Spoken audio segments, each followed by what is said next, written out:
ജമ്മു കാശ്മീരിലേക്ക് ആഭ്യന്തരമന്ത്രി അമിത്ഷാ എത്തുന്നതിന് തൊട്ടു മുമ്പായി ഒരു വലിയ നീക്കം തന്നെ നടക്കുന്നു. 2020 മുതൽ ഇന്ത്യ ചൈന ബോർഡറിൽ നിലയുറപ്പിച്ചിരുന്ന രാഷ്ട്രീയ റൈഫിൾസിന്റെ യൂണിറ്റ് കാശ്മീരിലേക്ക് നീങ്ങി തുടങ്ങിയിരിക്കുന്നു. കാശ്മീരിന്റെ വിവിധയിടങ്ങളിൽ നിലയുറപ്പിച്ച് തുടങ്ങിയിരിക്കുന്നു. ഗാൽവാൻ കുന്നുകളിലെ ആ സംഘർഷത്തിന്റെ പശ്ചാത്തലത്തിലാണ് അവിടെ രാഷ്ട്രീയ റൈഫിൾസിനെ വിന്യസിച്ചത്. നമുക്കറിയാം, ഉയരങ്ങളിൽ നിന്ന് യുദ്ധം ചെയ്യാൻ സജ്ജരായിട്ടുള്ളവരാണ് രാഷ്ട്രീയ റൈഫിൾസ്. അത് രൂപീകരിച്ച കാലം മുതൽ തന്നെ കാശ്മീരിലെ ഭീകരപ്രവർത്തനങ്ങളെ നേരിടാൻ വേണ്ടി സജ്ജീകരിച്ചിരുന്നവരാണ് ആ സൈനിക യൂണിറ്റ്. രൂപീകരിക്കുന്ന സമയത്ത് 16,000 അംഗങ്ങളാണ് ആ യൂണിറ്റിൽ ഉണ്ടായിരുന്നത്. പ്രത്യേക പരിശീലനം നേടിയവരാണ്.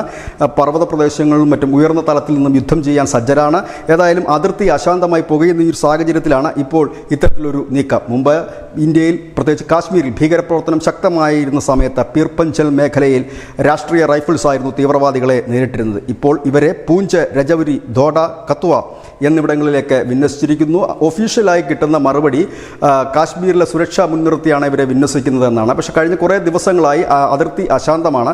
പാക് സൈഡിൽ നിന്ന് ഈ വെടിനിർത്തൽ കരാർ ലംഘിച്ച് വെടിവെപ്പും മറ്റും നടക്കുന്നുണ്ട്. ഇന്ത്യൻ സൈന്യം തിരിച്ചടിക്കുന്നുമുണ്ട്. അത് അതിർത്തി കടന്നൊരു ആക്രമണത്തിലേക്ക് പോകുമോ എന്ന് ഏവരും ഉറ്റുനോക്കുന്ന സാഹചര്യത്തിൽ കൂടിയാണ് ഇപ്പോൾ രാഷ്ട്രീയ റൈഫിൾസിൻ്റെ വലിയൊരു യൂണിറ്റ് കാശ്മീരിലേക്ക് എത്തുന്നത്. News desk, news India Malayalam.